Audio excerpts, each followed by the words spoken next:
Well, everybody understands that we've got a little movie called The Odyssey on its way. And as has been kind of a growing trend, when a new movie is coming out, ahead of it, a new novel version or audiobook version of the movie is coming out. And of course, The Odyssey is no exception.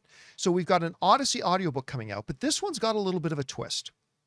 8-time Christopher Nolan collaborator Michael Caine is apparently doing the voice in the Odyssey audiobook, except for one little difference. It's not actually Michael Caine. Again, the 8-time Christopher Nolan collaborator licensed his voice to an AI company, and it is going to be an AI narrator reading the book in the great Michael Caine's voice. This is what the folks over at the Hollywood Reporter had to say. They said, in the voice of Shang-Chi, so it begins, or Shang-Tsung, I should say. So it begins. A new audiobook version of the Odyssey has been released, voiced by legendary actor Michael Caine, except not really. Caine granted permission for an AI audio company to clone his voice for this project and other upcoming books and articles. You can listen to a rather convincing sample of AI Caine in the Odyssey audiobook trailer below. If you go to the Hollywood Reporter article, they do have a YouTube clip that's kind of like a little trailer for it, and you can hear his voice. According to Deadline, the 93-year-old actor partnered with 11 Labs last year to clone his iconic and distinctive voice. The company's investors include actor Matthew McConaughey. The Odyssey is one of the greatest stories ever told, Caine said in a statement. For nearly 3 millennia, its themes of perseverance, loyalty, temptation, and the enduring call of home have resonated across cultures and generations. All right. So it's a 13-hour audio production of it. But the real story here, of course, isn't just the idea of us getting an Odyssey audiobook. It's using AI. And here's the thing. Michael Caine is not the only voice actor in it. There's other voices as well.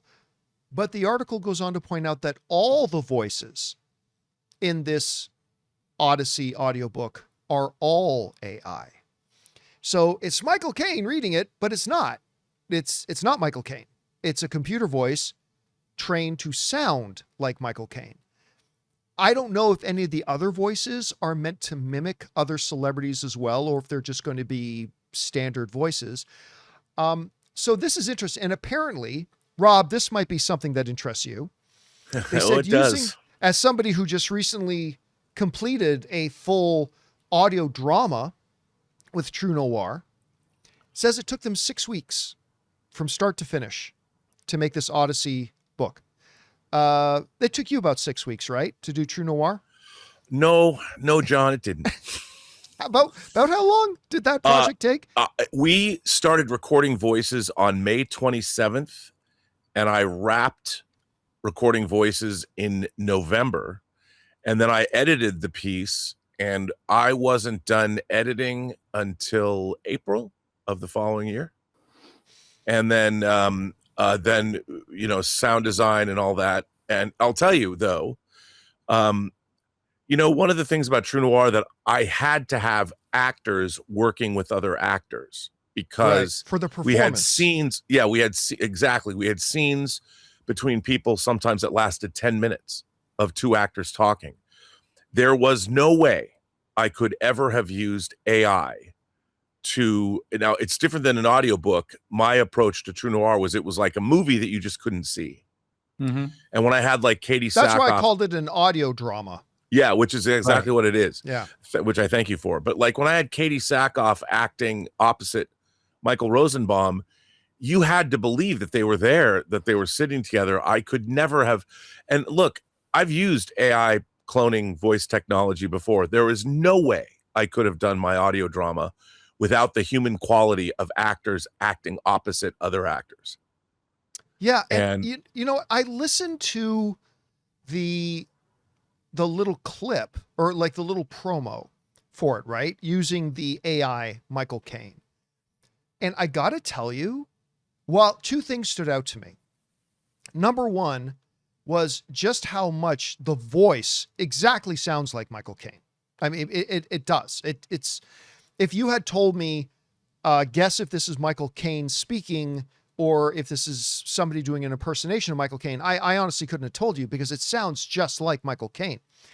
But here's the other thing about this Odyssey audiobook.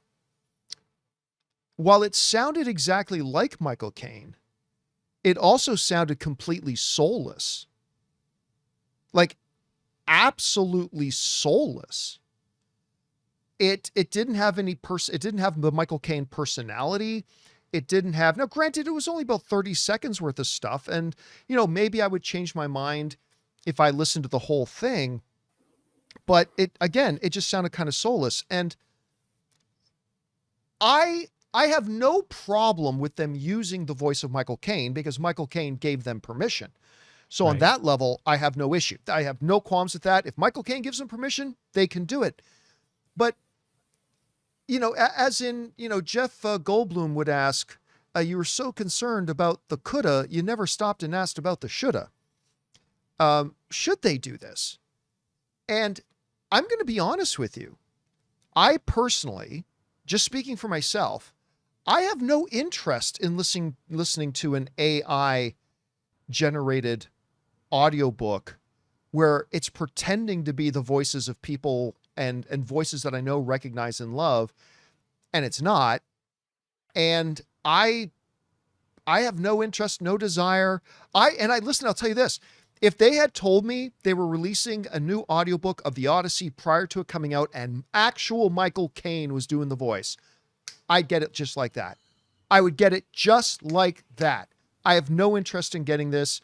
But, you know, the first words, guys, in that article in the Hollywood Reporter right here, where it says, "So it begins," that's the thing here.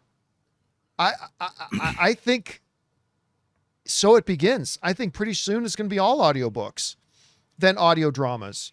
And then I don't know if it sneaks in. Now, granted, I'm talking about slippery slope, and that's always problematic. But I'm going to say right now, I don't like it. I don't like this. So I don't know, Rob, you've created an audio drama. What do you think about this? Well, here's the thing. When you're cloning Michael Caine's voice, it is in fact his voice. But the thing is, what you don't get is his mind and his emotion and his soul, as John, you pointed out.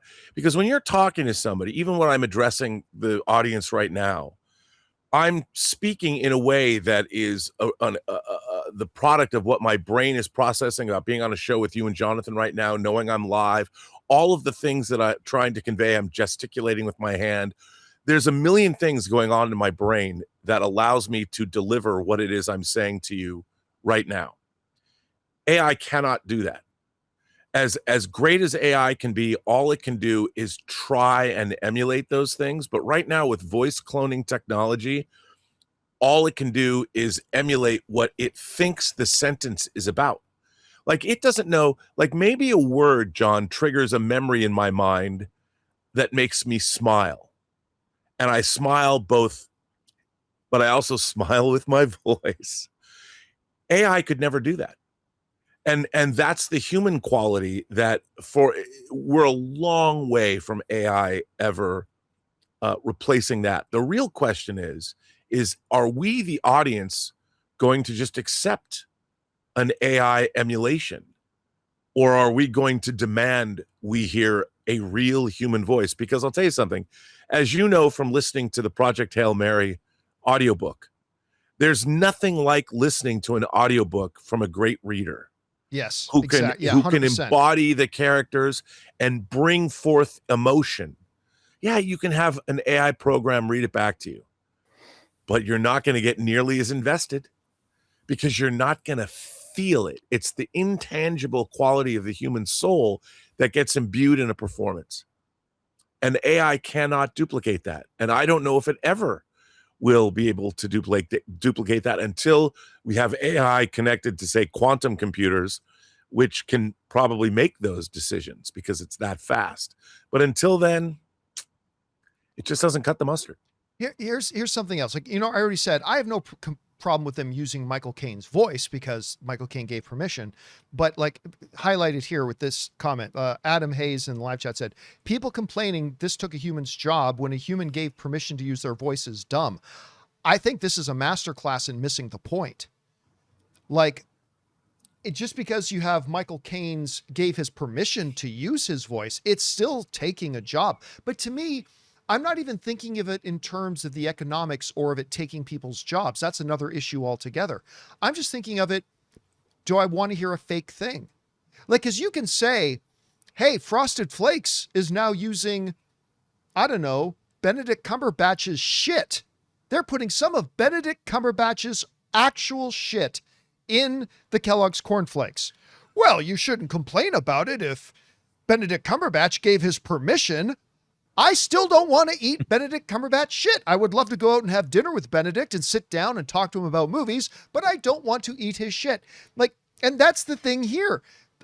It's not about whether or not Michael Caine gave his permission. I don't want to hear a fake voice. It's not Michael Caine. It's a computer doing the performance in a voice that sounds like and been trained to sound like Michael Caine, but it's not Michael Caine. So no, I do not want to eat Frosted Flakes with specks of, Benedict feces in it. What if put that on the box? Yeah. What if Benedict passes away at some point? Won't you miss him and just think, well, these feces are my one connection to him? They remind me of, I can practically taste Benedict. Well, we have that movie now that's being made with Val Kilmer at the behest, his family. But it's not Val Kilmer. Well, yes, it's not Val Kilmer. And of Val Kilmer. I think one of the things that, look, the AI question is going to be determined by if humanity rejects this or not. And at the end of the day, I think one of the things that makes us human is our finite lives.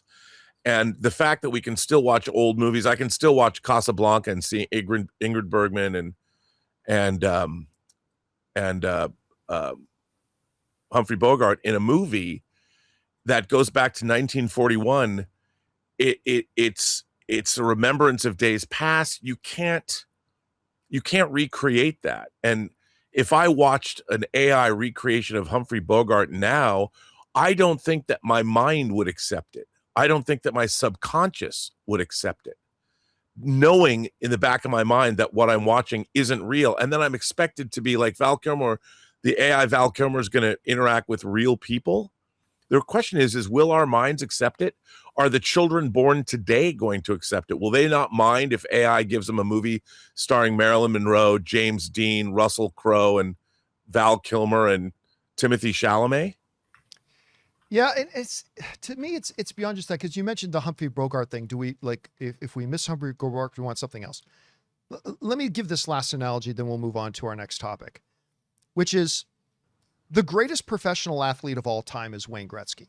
It just is. ESPN did a statistical breakdown. It doesn't matter which other athlete in which other sport, nobody was as miles ahead of everybody else in their sport as Wayne Gretzky was in hockey. So I would love to see Wayne Gretzky still play hockey.